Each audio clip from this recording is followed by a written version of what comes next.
안녕하세요. 성공학교입니다. 매년 1월이 되면 연말정산을 하는 분들이 많은데요. 그래서 연말정산 기간 및 놓치기 쉬운 소득공제와 세액공제 관련해서 안내를 드릴까 하는데요. 우선 2023년 12월 1일부터 24년 1월 19일까지는 홈택스에서 간소화 자료 일괄 제공 신청에 대한 확인 및 동의를 진행해야 하는데요. 이 부분 같은 경우는 보통 회사에서 안내를 잘 해주기 때문에 회사에서 하라는 대로 해주시면 되고요. 그리고 24년 1월 20일부터 24년 3월 11일까지는 간소 서비스 화면에서 소득공제 및 세액공제 증명 자료를 확인하고요. 그 다음에 1월 20일부터 2월 28일까지는 간소화 서비스에서 제공하지 않는 공제 증명 자료, 기부금이라던가 의료비, 신용카드 공제 등을 별도로 제출해야 돼요. 다만 이는 모든 자료를 제출하는 게 아니고요. 간소화 서비스에서 제공하지 않는 경우에만 제출하시면 되는 거고요. 그리고 이제 2월 1일부터 2월 28일까지 소득, 세액공제 신고서 및 수동공제 증명 자료를 회사에 제출하면 되기 때문에 결론은 하셔야 될 게 20일부터 간소화 서비스 오픈이에요. 그렇기 때문에 1월 20일에 간소화 서비스 관련해서 영상을 찍을 예정이고요. 추가적으로 연말정산은 많이 받을수록 좋기 때문에 놓치기 쉬운 소득공제 및 세액공제 관련해서 안내를 드리겠습니다. 우선은 월세 세액공제 대상자 같은 경우는 총급여 7천만원 이하 근로자인데요. 종합소득금액 6천만원 이하 근로자라고 보시면 될 것 같고요. 무주택 세대의 세대주 또는 세대원인데 세대원 같은 경우는 세대주가 주택 관련 공제를 받지 않는 경우에 해당되는 거고요. 그리고 본인 또는 본인의 기본공제 대상자 명의로 주택 임차를 했을 경우는 공제 대상자가 되고요. 공제 대상 주택 같은 경우는 국민주택 규모 85제곱미터 또는 기준시가 4억원 이하의 주택, 주거 오피스텔, 고시원 포함되고요. 임대차 계약 증서상 주민 주소지와 주민등록 등본상 주소지가 동일해야 합니다. 그리고 세액공제 혜택 같은 경우는 총 급여가 5,500만원 이하인 경우에는 월세액의 17%가 세액공제가 되고요. 종합소득 금액 같은 경우는 4,500만원 이하인 자가 해당되는 거고요. 그리고 총 급여가 만약에 5,500만원이 넘었다. 5,500만원이 넘고 7천만원 이하이면은 월세액의 15%가 세액공제가 됩니다. 종합소득 금액으로 쳤을 경우에는 6천만원 초과자는 제외가 되고요. 월세액은 연 750만원까지만 공제 가능한 점 참고 부탁드릴게요. 그리고 구비서류 같은 경우는 주민등록표 등본, 임대차 계약 증서 사본, 계좌이체 영수증 및 무통장 입금 등 월세액 지급 증빙 서류를 연말정산 시 회사에 제출하시면 됩니다. 그리고 교육비 세액공제인데요. 교육비 세액공제 같은 경우는 일반 교육비와 장애인 특수교육비 이렇게 나뉘고 있어요. 일반 교육비 같은 경우는 본인은 한도가 없고요. 부양가족 나이 제한 없는데 취약전 아동 초중고등학교 학생은 한 명당 연 300만원이고요. 대학생 같은 경우는 한 명당 연 900만원인데 대학원생은 공제 대상이 아니라는 점 참고 부탁드릴게요. 그리고 장애인 특수교육비 같은 경우는 소득 제한 없고요. 한도도 없습니다. 이 부분도 참고 부탁드리고 직계 존속의 교육비는 공제 대상이 아니라는 점 참고 부탁드리고 세액공제 혜택 같은 경우는 교육비 납입 금액의 15%가 세액공제가 돼요. 구비서류 같은 경우는 교육비 납입 증명서를 연말정산 간소화 서비스에서 조회 가능하고요. 연말정산 시 회사에 제출하시면 됩니다. 그리고 주택 관련 저축 소득공제 대상자 같은 경우는 총 급여액이 7천만원 이하인 근로자이고요. 과세연도 중 주택을 소유하지 아니한 세대의 세대주가 대상자가 되고요. 주택마련 저축에 가입하여 일정 금액을 납입한 것인데 본인 명의에 한합니다.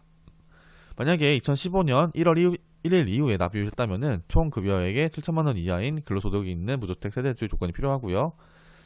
주택마련 저축의 종류 같은 경우는 주택법에 따른 주택청약저축, 주택법에 따른 주택청약 종합저축, 청년우대 등 포함이고요.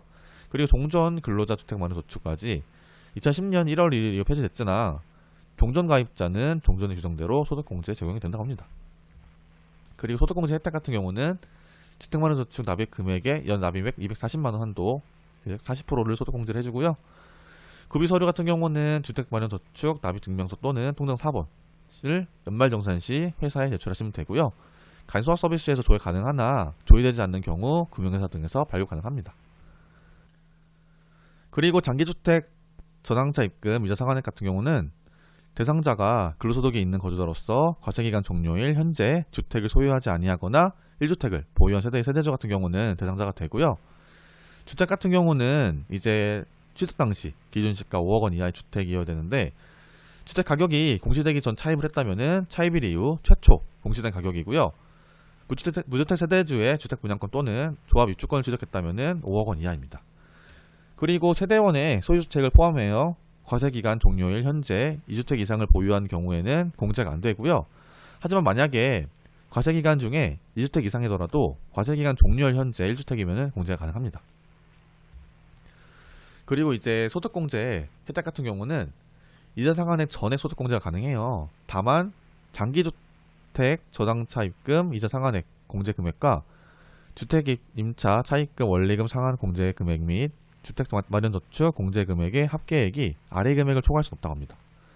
보시면은 이제 상환 기간이 10년 이상 고정금리 또는 비거칙 분할 상환인 경우에는 한도액이 300만 원이고요. 상환 기간이 15년 이상인 경우에는 500만 원. 상환 기간이 15년 이상 고정금리 또는 비거치식 분할 상환인 경우에는 1,500만 원. 상환 기간이 15년 이상 고정금리엔 비거치 분할 상환 같은 경우는 1,800만 원까지 한도라고 하고요. 구비 서류 같은 경우는 이제 장기주택 저당차 입금 이자 상환 증명서, 두 번째는 주민등록 등본 및 이거 필요하고요. 세 번째는 등기부 등본 등 주택가액을 확인할 수 있는 서류가 필요하고요. 연말정산 시 회사에 제출하시면 되고, 간소화 서비스에서 조회 가능하지만 조회되지 않는 경우 금융회사 등에서 발급이 가능합니다.